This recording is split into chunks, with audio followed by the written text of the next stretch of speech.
فتاة الخير فتاة الخير يا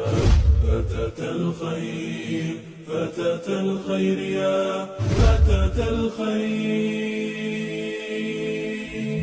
Wake up to reality. اور مومن عورتوں سے کہہ دو کہ وہ بھی اپنی نگاہیں نیچی رکھا کریں اور اپنی شرمگاہوں کی حفاظت کیا کریں اور اپنی آرائش یعنی زیور کے مقامات کو ظاہر نہ ہونے دیا کریں مگر جو اس میں سے کھلا رہتا ہو، اور اپنے گھروں میں ٹھہری رہو، اور جس طرح پہلے جاہلیت کے دنوں میں زیب و زینت کی نمائش کی جاتی تھی اس طرح اظہار زینت نہ کرو، اور نماز پڑھتی رہو اور زکوٰۃ دیتی رہو اور اللہ اور اس کے رسول کی فرما برداری کرتی رہو. اے پیغمبر کی گھر والیو، اللہ چاہتا ہے کہ تم سے ہر طرح کی ناپاکی دور کر دے اور تمہیں بالکل پاک صاف کر دے، اور تمہارے گھروں میں جو اللہ کی آیتیں پڑھی جاتی ہیں اور حکمت کی باتیں سنائی جاتی ہیں ان کو یاد رکھو، بے شک اللہ باریک بین ہے